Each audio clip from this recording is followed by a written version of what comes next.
Another year, a new Galaxy Z Flip 4 comes around. While it does look the same like the previous generation, does it offer enough upgrades under the hood to make it worth the upgrade? Well, honestly, I would have to say somewhat, depending on your priorities of course. So the Galaxy Z Flip 4 is a very straightforward smartphone, and I think that it is not that complicated to review this device at first, but turns out there are quite a lot of different things that they did upgrade. So yeah, let me share with you my experience after using this device for the past week. Let's start off with the design of this phone.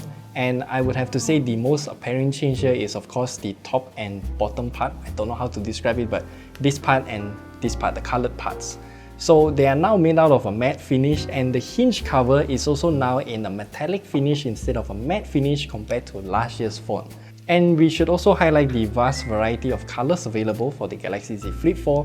So we now have a total of 4 different colors. So Bora Purple, the one that we have here, and then the usual graphite color, pink gold that doesn't look pink at all, and also a baby blue color that they're just gonna call it as blue.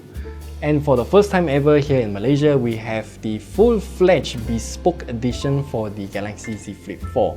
So there are a total of 5 different colors that we can choose for the top cover here, the same 5 colors for the back cover here, and also 3 different colors for the frame, which means we can have a total of 75 unique color combinations for us to choose from.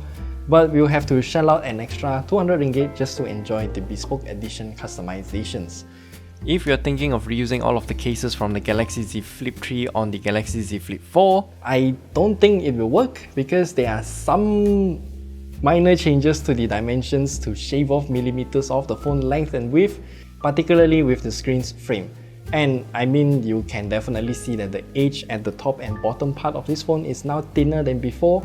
And I also realized that the overall geometry of the Galaxy Z Fold 4 is also boxier. And also, yeah, that brings me to talk about the cover display right now. Because of the boxier design, the curvature around the cover display into the frame of the phone is also less, making it easier to find and apply screen protectors for that cover display. And the overall shape of the cover display also remains the same as before, with the same resolutions as well. The features available on the cover screen also got an upgrade, so we can read notifications, reply them using preset messages, add widgets to the cover display, and we can also quickly access them like how smartwatches work. One of my new favorite features here is the addition of Samsung SmartThings widget so that I can quickly toggle smart home automation shortcuts via the cover display easily. Of course, we can also swipe down to access a bunch of quick settings like Wi-Fi, mute or silent the phone, toggle Bluetooth or airplane mode, and also quickly access the torchlight feature, which I think some people will find this handy. We also have a quick access to Samsung Pay by just swiping up from the bottom of the cover display, which is really convenient. So just turn on Samsung Pay, slap the phone onto the terminal, and then you paid your stuff. And I also realized that the hinge of this device is stiffer compared to last generation, and the gap between the device when it is folded also got a bit bigger, which I think it is okay because it alleviates some of that pressure on that curved screen so that you won't get material fatigue that often.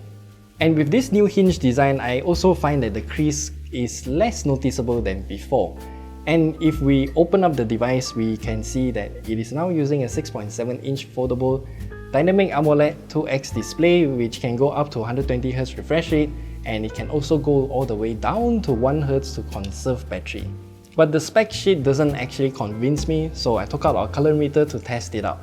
From what we can find out, this display covers virtually 100% of sRGB and DCI-P3 color gamuts, and that's really good. And what I realized is that when we disabled automatic screen brightness, one new option appears. It is called extra brightness.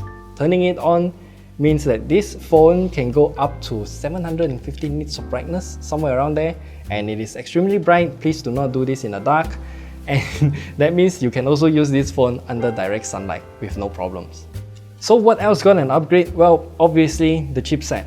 Powered by the new Snapdragon 8 Plus Gen 1 chipset, the Galaxy Z Flip 4 can actually play Genshin Impact at a relatively high frame rate at the maximum graphical settings. And I mean, I'm definitely impressed by this, because even though this phone is not meant for gaming, you can still use it to play games Yeah, it's just that I wouldn't prefer to do it that way.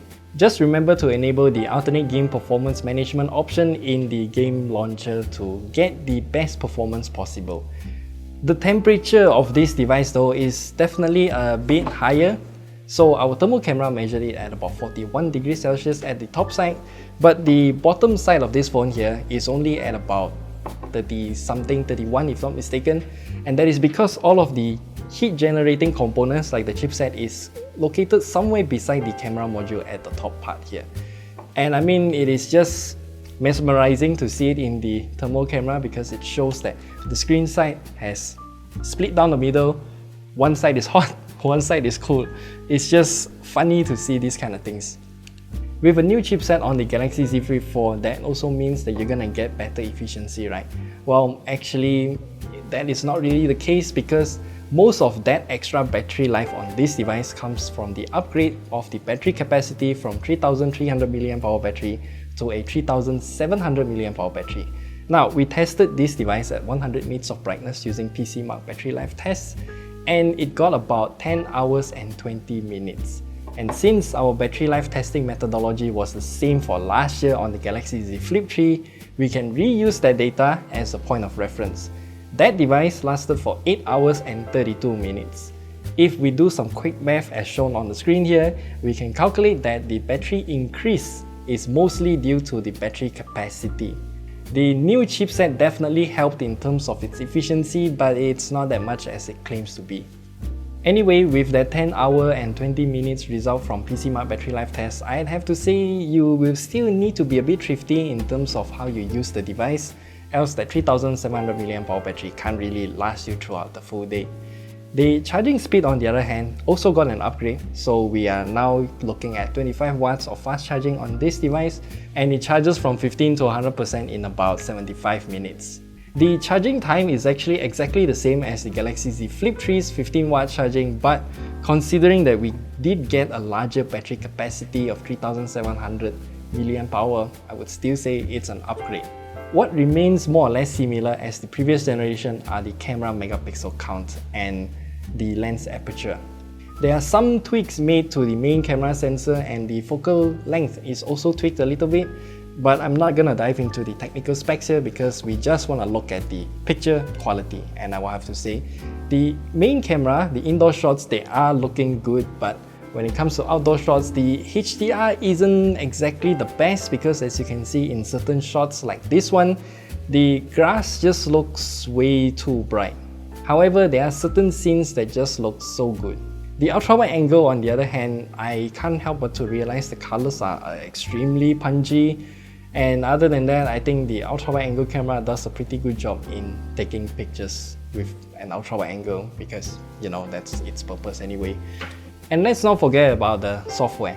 I mean, it's kind of the same across flagship Samsung devices.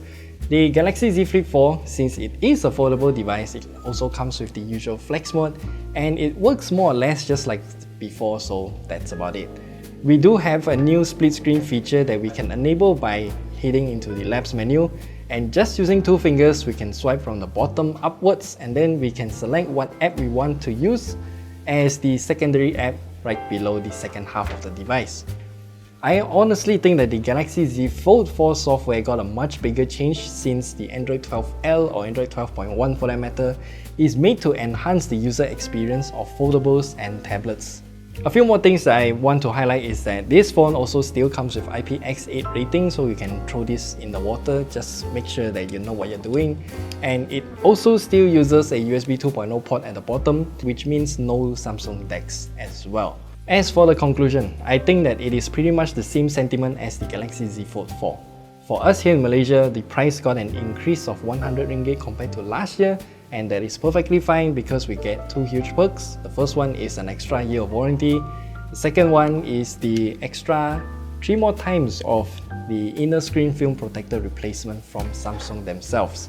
I think the biggest concern when it comes to foldable devices is its reliability and what can we do about it when something eventually happens to this kind of device. With Samsung's extra year of warranty, I think that it truly instills confidence into getting the potential customers to finally jump into the foldable bandwagon. And yeah, if you're really eyeing to get the Galaxy Z Flip series of smartphones, then I think this is really a good time to jump into it. So that's it. That's all we have to share with you about the Galaxy Z Flip 4. A few upgrades here and there, but it does make a huge difference.